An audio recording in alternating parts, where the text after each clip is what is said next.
What's up, everyone? Welcome to the Moving to Florida show. I am your host, Mohit Badlani, and today I have with me our co-host, Yahya Choltani. Unfortunately, Judson's still moving around. We messaged him yesterday. I was like, dude, you're ever going to come on the show again? He's like, yeah, man, I'm still stuck in the move. Yeah. My mic's still in the box. So we got to get his mic out of the box. So one of us has to go there, open up his mic, and get it out of the box. So, but you have us two today. It's going to be a little bit different show today. So, you know, we talk about lenders, we talk about lending money, we talk about, you know, buying a home in Florida, what's the differences. We've talked about almost every subject in the hemisphere when it comes to real estate in Florida. But we're going to do something a little bit different today. We're going to be role playing. So, questions to ask when choosing a lender. And guess who we have on our show? We have a lender on our show. We're gonna put him to the test today. I know. I think he's gonna get 100. He's gonna get 100%. But you know, we're gonna put him to the test today. What do you think? I think this is gonna be fun, man. This is gonna be exciting. It's I don't know what you've got planned here. It's gonna be simple questions. These are questions you should be asking your lender, and we're gonna do one where he flips it on me, and he's gonna be asking questions you should be asking your realtor. When you are looking to purchase a home, there's two different ways now. We have purchase and sale of a home, and lending is just purchasing a home. Right? There's only one side. Well, you can refinance too, but that's a different side of the spectrum. But we're going to be talking about, we're going to be asking Yahya some questions, or you should be asking these questions to a lender that you're going to be choosing down the road when you are ready to buy a house. All right. You ready?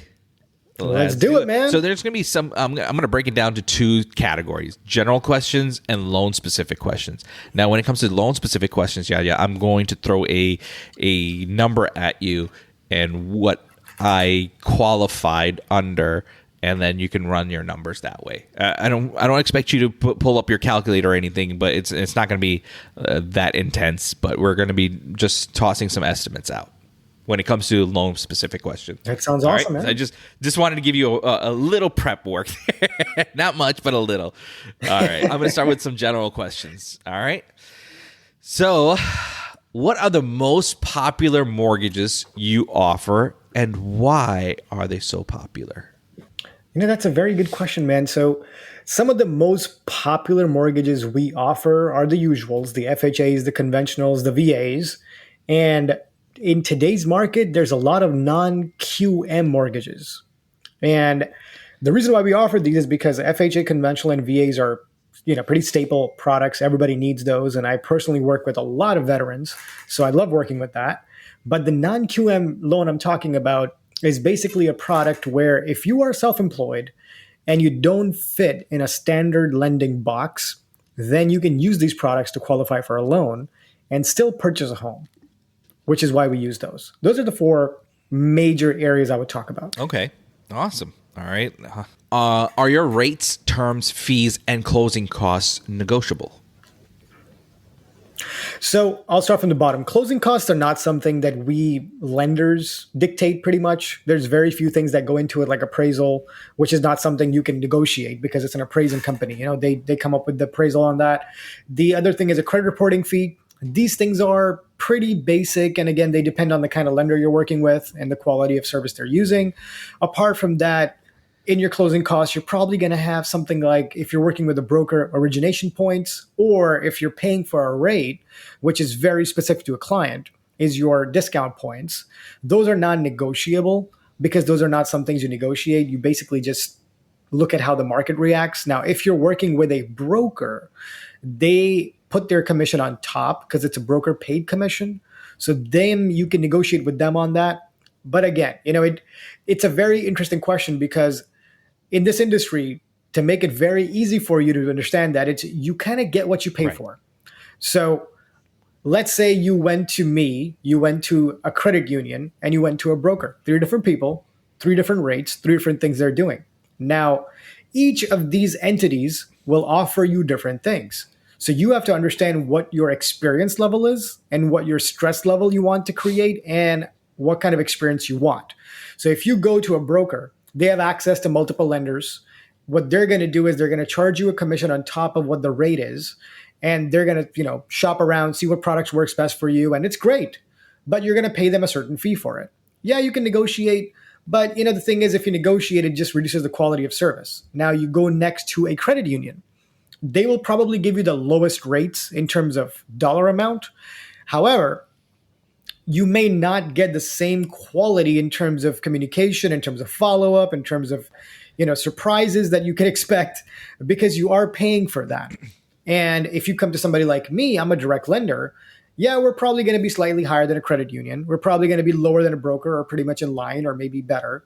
However, you get something that's a constant follow-up. You get something that's a constant communication. You're always closing on time. And we specialize in mortgages.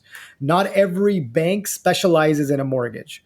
So just think about it. If that's what I'm doing all day, every single day, versus somebody who's not doing it, the approach and the amount of dedication that will be put into that particular transaction is what would matter.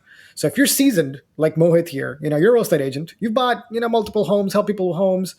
If you were buying a property, you could go either way because you know what to expect.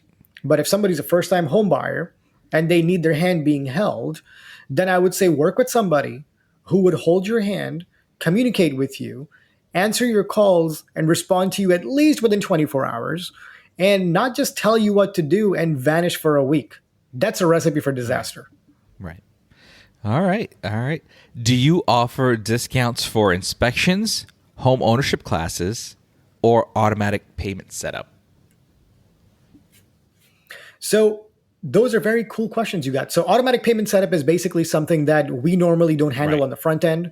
It's going to be the servicing company. So most people don't know this, and it's a very cool thing. I'll go into the other questions right after this. But when you purchase a home, the company that sold you your mortgage, mostly 95% of the time, does not carry that mortgage, meaning they sell it, and the person or the other entity or the investor that picks it up, you have to now pay them. It sounds confusing, but it's something that we can talk about more later on. And then you talked about something else. What did you talk about? Discount on home inspections. So home ownership classes.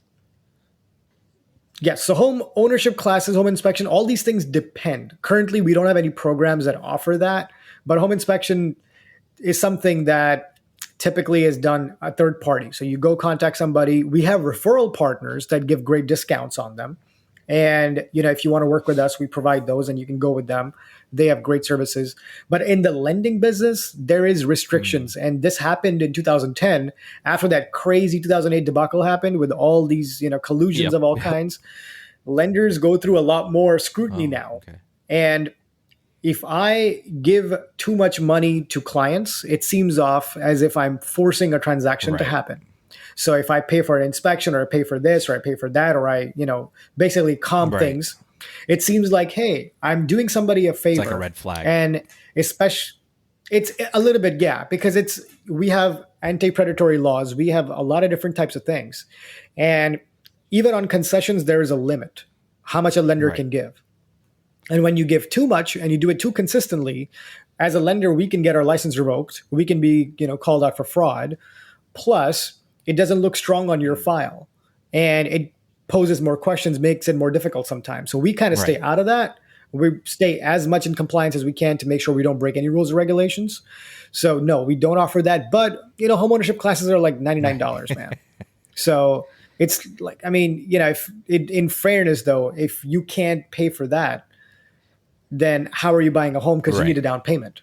So you have to have some financial standing to be able to make these moves. True. All right. Will I have to buy private mortgage insurance? If so, how much will it cost and how long will it be required? That really depends on the type of loan you get. So, if you put 20% down, you have enough equity. You don't need to get PMI. If you get a standard conventional loan, you put less than 20%, you will pay a PMI on it. And it's going to be a certain percentage, which is very specific because it depends on your debt to income ratio, your overall loan profile. And based on that, it could be 0.7%, it could be 0.9%, it could be 1%, it could be 0.5%, really depends on the loan. And you don't have to pay it for the life of the loan on a conventional loan. As soon as you get 80% equity, you can refinance it. Or here's a tip, pro tip. even if you don't refinance, you can just call up your servicing company and tell them you've been paying this mortgage, you paid extra principal, whatever you did, and the value of your home now exceeds this much based on what your loan amount is. And if your equity is over 20%, you can get your PMI canceled. Now, the only time you cannot cancel it is when you have an FHA loan, but FHA just did something really cool this year is they lowered their mortgage insurance premium cost by 40%. And their rates are also much better than a conventional loan. So if somebody's trying to buy their first home, it's absolutely awesome to go in and get an FHA loan because your rates are better, your fees are better, plus you qualify better. And if you have any credit challenges, they are a little bit forgiving on that. And with the way today's market is, even if you got a higher rate, you could just refinance that instead of, doing the servicing cancellation on your PMI, and you could go work that way. All right. I have one more question. I don't know if this one will fall under your guidelines. I think it's more of a title company question, but I think it's for like people up north that may have this question. What escrow requirements do you have? What requirements do you have? I don't know why that came up in one of the questionnaires. I saw this in a bunch of questions. So I was like, yeah. No, that's a good question. That's a very good question. So escrows are calculated again based on a few things. So if your taxes are, for example, if it's a new build and we have no idea what taxes are going to be, depending on lender to lender, they have different guidelines. So just to use an example on a standard conventional loan, we normally do 2 months of reserves on your taxes and insurance and prepaids. It really depends on the property as well. And it depends on the overall risk. So it's not something that I can answer as I would say, standard answer. But these are things that are calculated purely based on a file and what timing you're closing. So if you're closing in the beginning of the month versus the end of the month, then you may have a little different escrow comparatively because you're now going to pay more prepaid interest and then you're going to close. So we're going to collect taxes up front. Or if you're closing closer to the end of the year, then you may have to pay the full escrow. So it really depends. And the best way to get that answered is, honestly, you don't even need to do much of a pre-qualification. Just call up a lender and say, hey man, I'm trying to buy a house. Can you give me just an idea of roughly what my reserves would be? Sorry, my escrows would be. And we can just look at the property details, get a rough idea. Right. It's not going to be accurate. It's give me an estimate. But give you an estimation. Yeah, like, hey, how much is going to be based on that? So you can always get that answer. Cool. All right. These are going to be more loan-specific questions, but I'm going to run you my scenario, right? Me and my wife make a combine of $300,000 a year. Her credit score is a 780. My credit score is a 680.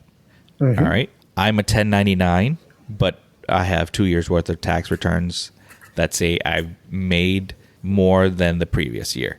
And my wife is W-2 and she just got a raise this year. Our credit card debt is around 40 grand. And what's your monthly payment minimum on that credit card? On the credit cards altogether, our monthly minimum is $1,500. Any other kind of debts? We do have 2 cars. What are the total combined payments on those? $1,500. Any other debts? No, we sold our house, so we have no other debts. No medical debts and no student debts. Okay, and your question is going to be, how much can I purchase? I'm going to go one by one on the questions that I have. This is just a scenario, so you have it, right? All right. What would be included in my mortgage payment? Home insurance, property taxes, etc. What is included in my mortgage payment?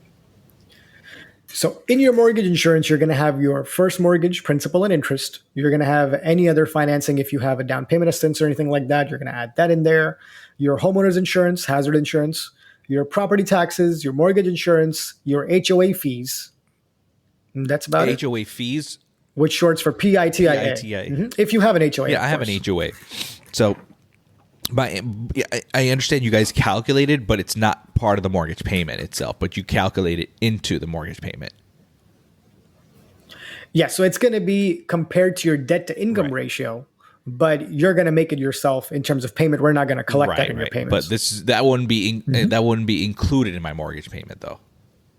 No. No, no, it's not going to be included in the mortgage payment itself in actuality, but while calculating your loan, I will include that in my numbers. Cool. All right. Now, here's a big question. What type of mortgage plan would you recommend for my situation? So for you, it's pretty straightforward. Let's say you've been in the business for at least 5 years, and we'll take the number 300,000 as your gross income to make things easy. So let's say in your gross income and your wife's gross income combined, total, you guys made 300,000, and that's your income I'm going to use, right? Now, if she did have a raise and she's been on the job for more than 2 years, I can use that raise. But for this purpose, to keep things simple, I'm not going to use it. Now, right? So if I take your employment of 300,000 and I divide that by 12, that's about $25,000 monthly. Now, based on that, I also need to know how much are you putting down. So give me an idea. How much are you looking to put down the minimum? We want to put down the minimum amount. If it's 5%, we'll put down 5%. Okay, so now, if you qualify for 3.5%, we'll put down 3.5%. Okay, so then in your case, you would qualify for a minimum of 5% down, and you actually can buy a property. Let's play with some numbers here. Let's do some math. But before you start it, why can't I qualify for the 3% conventional? I mean, you could qualify for it. It's not that you wouldn't qualify for it, but what you would have to do is limit your purchase power, because FHA has restrictions on property purchase. So if you're buying a house, for example, you have a family, you've got 2 daughters, 2 kids, wife, and yourself. Let's say you want to buy a house and give me an area. Winter Garden. Winter Garden. So average home price in that area, I would say exceeds 500,000, correct? So FHA would allow you to buy a single family home, and the maximum purchase price, I believe, is 472 with the loan amount. Now, if that home falls under that range, you can use the 3.5% FHA. But if that purchase price goes above that and your loan amount exceeds the county limit, then you won't qualify for the FHA loan. What about the 3% conventional loan? That is only available to first-time home buyers with area median income lower than 80%. So your income is 300,000, for example, and Fannie Mae has a program called Fannie Home Ready. So you can do 3%. They have a slightly better interest rate. However, you cannot make more than the 80%. So let's say in that area, and most areas are anywhere between $55,000 to $65,000, $70,000. So if you make more than 80% of that income, you're not going to qualify for it. You make too much money. All right, sounds good. So let's continue back. I guess we were on what type of mortgage plan would you recommend for my situation? So I would say that the best, easiest way for you to go would be a conventional loan, because I'm assuming based on property values, right, you're going to buy a home that's more expensive in that area just because you're forced to do it, even if you don't want to. So if you were to buy a home and you want to put the minimum down, let's say you're buying a home. What kind of home would you buy? Single family. Would you buy 4, 5, 6 single bedroom? family, 4 bedroom. Let's do just try to keep it simple. Single family, 4, 2.5, 4, 3, a little less than 3,000 square feet. Anywhere from 20. Based on your expertise, what's the average price of a home of that nature in that area? 650. Okay, so if I take 650 and I put the lowest amount of money down, that's 5%. You're putting 32,500 down. Now, I'm just using a rate. This is not an actual rate. Rates are just all over the place. But just to be a little more, I would say, on the negative side, I'm going to use 7.2%. Yep. Okay. So if I use that just as an example 7.2. rate. 7.2. Your 1980? Yeah. Well, it's 2023, my man. And, we are in some pretty insane market conditions. What do you mean 7.25%? Yeah, what do you mean? Right? It's like whoa, hold on, buddy, hold on. So if we look at 650 with a 5% down, that's a total of 32,500, and your mortgage on this, let's break that down a little bit. So let's do some math. So what's the average tax rate in that area? 1%, 1.5%? 1.3 what do you think? Something. Let's take 1.5, which is the highest point. Okay. So I think that's Orange County itself, 1.5. Yep. And let's I think Lake Nona is higher, even though they're Orange County. Oh, really? It's Oh, it's wow. because it's Lake Nona. Yeah. And is there any HOA in that area? You would assume in that Yes. house. So an average in in Winter Garden would be around $200. $200. Okay. So here's what we did. I don't know the insurance, so we're just gonna assume, and I'm gonna put $250 a Okay. month, unless you can give me a number. Let's keep it at what I've been seeing lately, which is around $2,300. So let's take 2,500 round up, $2,500 a year.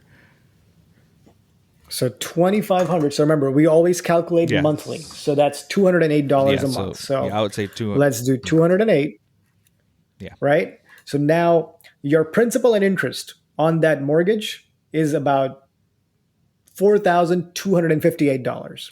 Your homeowner's insurance is $208, which is 2,500 divided by 12. We took a 1.5% tax rate, which comes up to about $812 a month. We took your mortgage insurance as 0.8, which is an estimate, and that's $411 a month. And we took your homeowners association dues at $200 a month. So now your total mortgage payment, including everything, is about $58.90, which we're going to count towards your debt to income. And because of your income, you still have a lot more room. So if you wanted to buy more house, you could buy more house. But just for the purpose of keeping this simple and helping our audience here, on a conventional loan, we normally don't like to go over 45% in your debt to income ratio, which basically simply means your monthly debt, which Mohit talked about, his car payments and credit card payments, that plus your expected monthly mortgage payment, including your homeowners insurance, sorry, your HOA, that total number cannot exceed 50% of your total monthly income. So in this case, your monthly income is 25,000, right? And our expected total monthly debt is 8,890, which is about 35.5% of your total income. Now, like I said, 50 is like the absolute red zone. We like to not see that go over 45 because properties are so specific that if I reduce this HOA to zero, your DTI will drop. If the taxes go down from 1.5 to let's say 1.3%, your DTI will go down.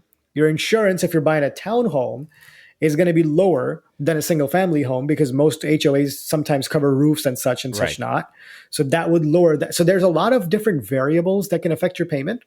But to make life a little easier, in this, your down payment is only 32 grand on a $650,000 house, which is, and you can still afford more on this. What would be my maximum?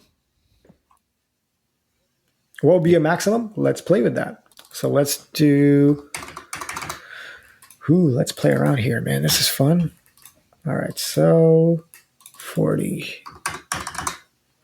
Sorry for the clicking noise. I know it's kind of loud. He's just playing with his son's calculator. Yeah, I'm like that guy at the airport that you go talk to him and all you hear is keyboards clack, clack, clack, clack, clack, clack, clack. And it's like, dude, what the hell? Like, I just asked you what time of day it is. And it's like, clack, clack, clack, clack, clack. It's like, what? Like, I have to get the exact calculation of what time of day it is. I know. I'm like, bro, what look are at you, your watch, what bro. are you typing? I'm like, I'm not even. And sometimes you don't even say a word, and they keep typing. I'm like, what the hell are you typing? There's nothing they're typing. They're just what is that? They're just doing A S D F G H G. They're just clicking. Trying to blow me away. Now, just for the purposes of this discussion here. So now, something interesting happened while Mohit and we talked about him asking for the absolute max. Now, in the area, the conventional conforming loan limits are about 750 something thousand. I forgot the exact number, but I have to look it up.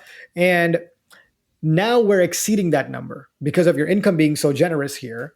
I'm going above that. So when I go above that, now I enter the space of something called a jumbo loan. And a jumbo loan typically costs a little bit more in, overall cost because obviously now you're borrowing a huge chunk of change. But in your case, we are going above the 950 range. So with $300,000, of course, and your debt, you could well over buy a house between, I would say, up to $1 million here or slightly higher. And you can put the minimum of 5% down, which is $50,000. And we still have a little bit of room. So I would say probably 1.1, 1.2, we can go there. But that would not be a standard conventional then. It would be a high balance or jumbo loan at that point. Yikes. No, I'm not. I'm not trying to think of a going 1.1, 1.2, but that sounds good. But you see, Yes. it opens up some opens doors up a lot there, more right? doors. You get more flexibility here now. So I mean, Yeah. if there's something But remember, specific you again, want in a house, you probably will find it under that $1 million.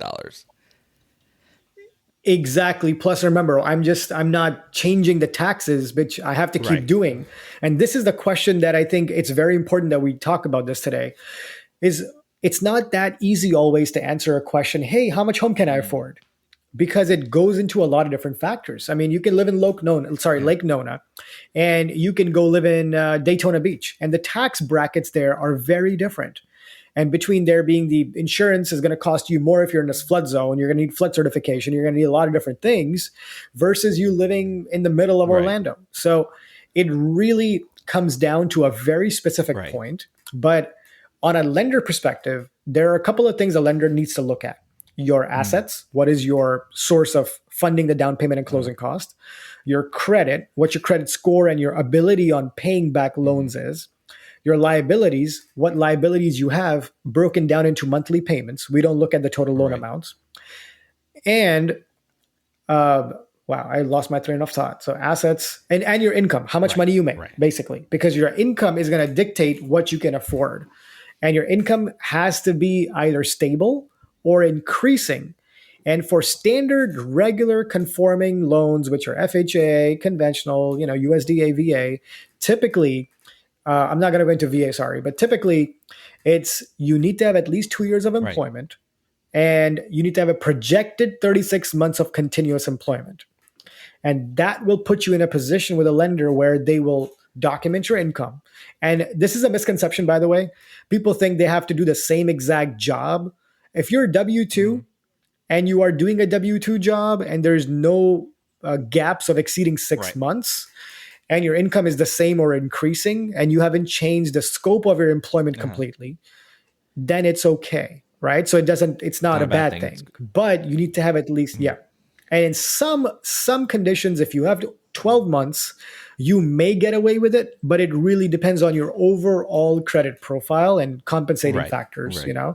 Like if you have a great credit score, you make good money, you have a good down payment, you pay all your debts on time, but you've only had a job for 1 year, but you're, let's say, working as a tech analyst, or you're working in Lockheed Martin, or you're working as an x-ray technician, and you were studying for the last 2 years for this diploma. In those cases, that can work because you're displaying that, hey, I had a speciality, I make this much money, I'm taking care of myself.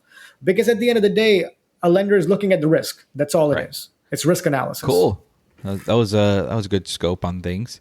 You answered this question already, but I'm just going to ask you again. Who will service this loan? Your bank or another company? So that's a very good question. And most of the time, what happens is a lender directly who lends you the money doesn't always hold the mortgage, because believe it or not, we'll just go into a little detail here for the fun of it. But you are actually the main person who's lending the money in the mortgage industry. Believe it or not. Your 401ks, your IRA accounts, those are the ones that are lending it. It's your own money coming back to you. I give you the money. Exactly. So I give you the money, as a lender. You buy the house. Now I sell this mortgage, this loan, to a servicing company to manage. They manage it. They collect your payments and all whatnot. And then an investor in Wall Street purchases this mortgage. It could be, let's say, I'm PRMG. Let's say AmeriHome comes and buys this mortgage from me. Now they're going to send you a letter, and it's going to state, hey, we're taking over your mortgage, and you're going to send your payments to us. And you're going to have a certain amount of days to make that change. And typically, you can verify this with your lender. So if I did a loan on your house and you got this letter in the mail, I would highly recommend, please call me and tell me, hey, man, listen, I got this message in the mail. Want to make sure it's right or wrong, because I will get notified when your loan is sold, and I will know it, so I can verify that, so you don't pay somebody else and get scammed out of money. I'm going to cut you off here real quick before you move on. Can I tell you, in my instance, no, I don't want you to sell my loan to someone else. I want to be serviced by you. Do I have any say? No, you don't, because the thing is, it's a secondary market. Right. So you see, the thing is, and it's not actually a big concern to the client. I just wanted to make that clear with everybody money out there. You don't have no say when it comes to once your loan is sold. You have no say where it's going. And honestly, I wouldn't be concerned Right. about it because it's really not, it doesn't impact you in Correct. any way. You're still making your payments. Everything on your side remains the same. The only thing that happens You're is just writing a check to that on another the person. back end, exactly, that's it. You're just making your payments. It's not changing Right. anything. Nothing is happening. But this loan is now being sold to different people all the way back to Wall Right. Street. And then Wall Street sells it to individual brokers who work for financial management companies. And when your, financial planner says, "Hey, let's invest in, this, or we have a healthy mix of bonds or securities we invest in for a 5% return," that's what they're investing in. Right. And most of the time, they invest in something called a mortgage-backed security, which is your mortgage sold on the secondary market, and you pick up a percentage on it. So that's how it works. It's very interesting. I know it's a little nerdy, but Right. it's fun to share this. All right. Here's one that you probably hear all the time. How long will the rate on this loan be in a lock-in period? And will I be able to obtain a lower rate if the market rate drops during this period? So yes, there are a couple of things you could do. So most of the times when you lock a loan, it ranges between 15 days minimum to all the way to 60 days.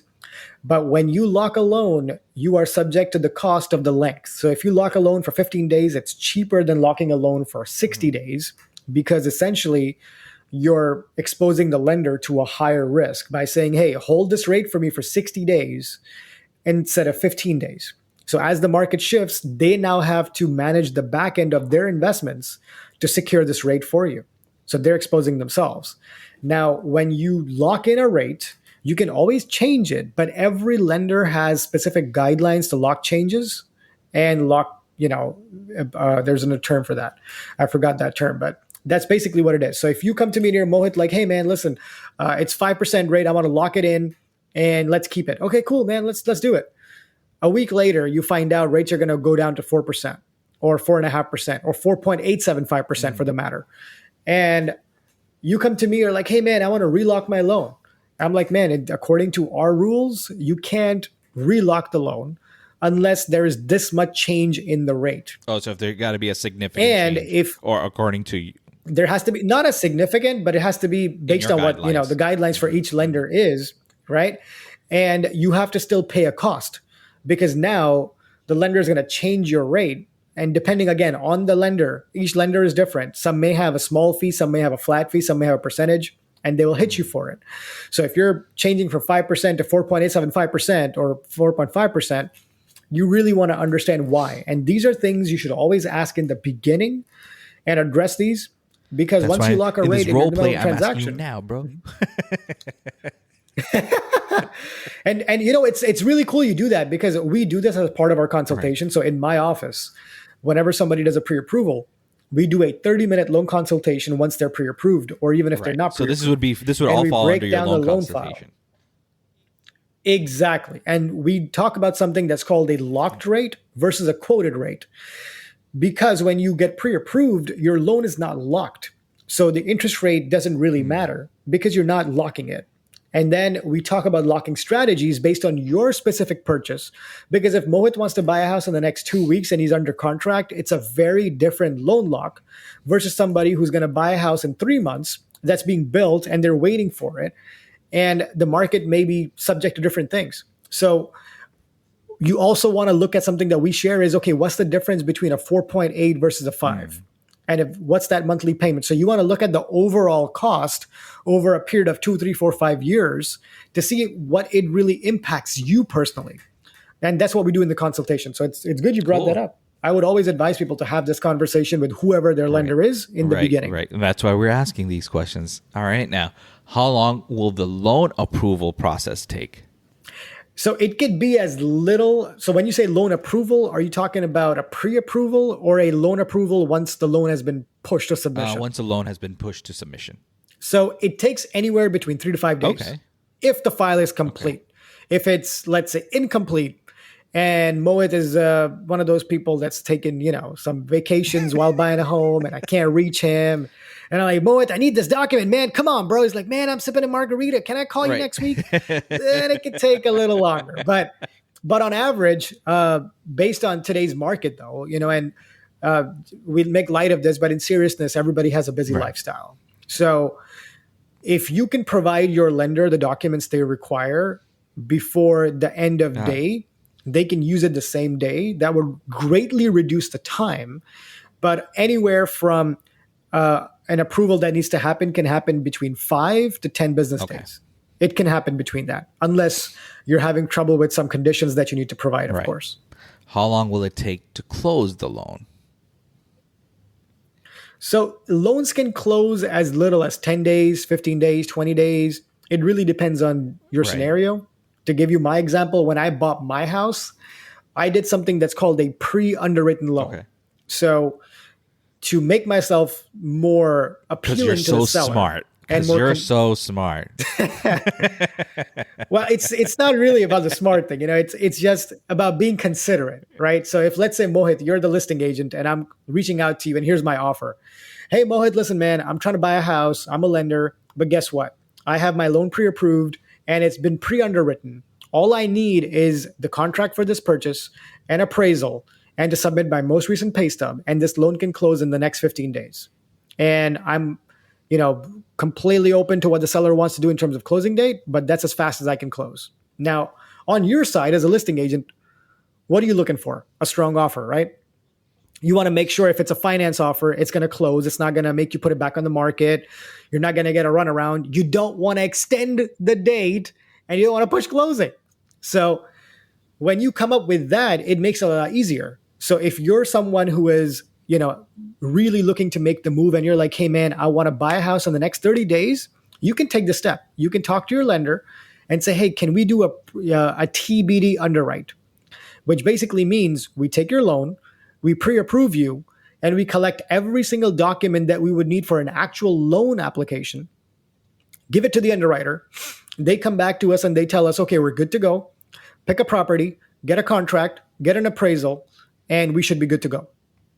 And then you can close in 10, 15 days very, very quickly. And it makes your offer look very strong too. Most people on average, I would say it takes about 30 days, right? On an average. Yeah, I would say between 21 to 40 days between that.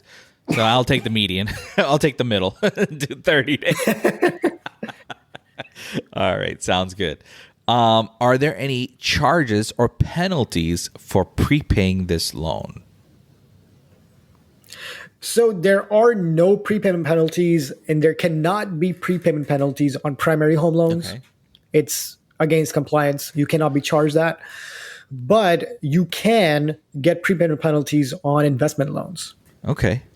How much will I be paying total over the life of this loan?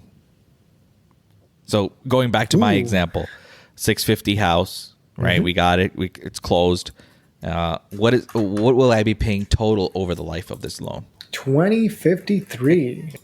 So let's do this. 30 years. So let's see what this looks like. So 617,500. So you're looking at about 1.4 million, roughly 1.5 million. Wow, almost double, more than double of the loan that I'm getting. Wow. Mm-hmm. Now, this is a very cool question you asked, because if you make extra payments per month of, let's say, $200 extra dollars. That was my next question. How do I shrink this? I don't want to pay 1.4 for a $650,000 house. So let's just take the basic example, right? So let's say you put an extra $200 a month, just $200, and you do that for 30 years. Your mortgage actually falls from 30 years to 25 years and 11 months. So about 26 years. So you shaved off 4 years off your mortgage from 30.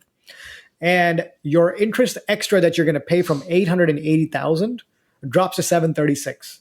So you almost save that much. That's a huge number. Amount. So now let's make it more fun. Yeah. If we take $500 a month, that changes your total payments from 1.5 million to 1.2 million. Okay. Wow. That's 300,000. So your interest paid less to the bank. Yeah. Yeah. Exactly. And that's such a powerful thing, because if you think about it, $282,000 in savings, and your mortgage is now being paid off in 22 years. So you saved 8 years You on your shaved mortgage. 8 years. Fantastic. That's awesome. Now, if you, just put an extra $10,000 a year, just going back to that. So every year, let's say you and your wife are like, hey, we're going to pay an extra $10,000 total at the end of a year towards our principal. Now, if you do that, you drop your payoff from 30 years to 19 years. So in 19 years, your home is paid off instead of 30. Think about That's that. amazing.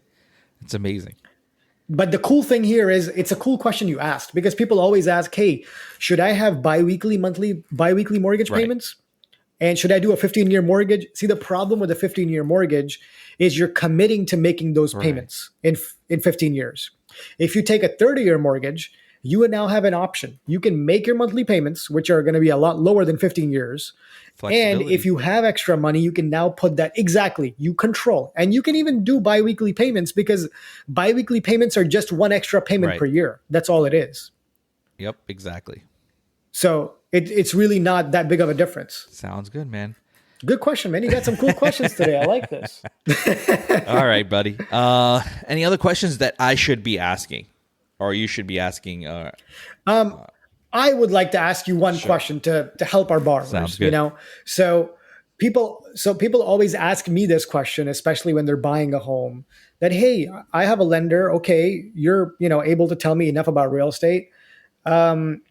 When I'm buying a home, why should I hire an agent instead of going directly to the listing agent and saying, hey, give me 2% towards a concession and I'll work with you? Instead of, why should they go to a buyer's agent? Please answer this for me, man. I want people to know the answer. The reason you should go to a buyer's agent is because the buyer's agent will protect you, and they'll keep you in mind as to protecting you and your interests. And if you go to the listing agent, he is protecting the seller. He's not looking out for your best interest, but the buyer's agent will be looking after your best interest. This commission, remember, you're not collecting any commission from the buyer's agent when you're working with a buyer's agent. So he's collecting commissions from the seller's agent. He's not collecting commissions from you as the client. Does that make any sense? Absolutely. And what else is a big benefit of me having a buyer's agent, especially in today's market? Well, the buyer's agent is going to guide you through the whole process, hold your hand throughout the whole process, whether it's inspections, whether it's appraisals and all that stuff. So he's going to guide you from beginning to end, and he's going to be communicating with your lender to make sure he's doing his job correctly and communicating with the title company. Now, if you go directly to the seller, he has to do that, plus he has to look after his seller. So there are going to be things, not saying that every agent does this, but there are going to be things that are going to be falling on the wayside and that may not benefit you at all. So is it going to be good for me to have you as my buyer's agent so you can talk to the title company and make sure that the listing agent is, because obviously, like you said, he's going to be talking more about the seller. And if I wanted to know if this house is right for me or it falls in line with my home needs, would that be good for me to have you on my side, man, to kind of guide me better? Absolutely. Because remember, the seller's agent is locked into that particular house. So if this house doesn't make sense for you as a buyer's agent, I'm going to let you know, I don't think this house checks off all your boxes. So let's try house number. But if you like it, if you love it, obviously I'm going to do what you say. But at the end of the day, I don't think this house fits all your needs. But I try not to say that too much because of the fact that, people see something that they didn't think they wanted before, but they want now, once they look at more homes. And just to jump off that, help me here, just to kind of wrap this up. But what you're saying essentially is I would be emotional when I'm buying because I'm in love with the house. But you're going to be the guy in the back looking through the piping, looking through the plumbing, looking through all the dirty secrets and telling me, hey, man, listen, pretty. This house has, but it's going to cost you 50 extra guaranteed repairs, Exactly. right? And so that was my point, and I would like to say that Mohit is one of the best agents I've worked with. He's amazing. His knowledge his expertise is amazing. Like it's really cool to have someone like him to bounce just random ideas off, because it helps me, even in my lending, guide clients better. So I think it's a very important thing for everybody to have access to you, man. How can people call you? How can they know where you are, man? We want to hear from you. I like that. I like that segue to the exit. We want to hear from you guys. You can reach us on our Moving to Florida show hotline by dropping a voicemail or texting to 407-900-5859, or drop us a DM on Facebook or Instagram at Moving to Florida Show. And for Twitter, our handle is at Moving to FL Show. If you'd like to connect with us, if you have any questions, or if you need a realtor or a lender in Florida, you can reach us at movingtofloridashow@gmail.com. Be sure to subscribe to the show if you like our content, so that it would automatically download to your device and get you one step closer to moving to Florida.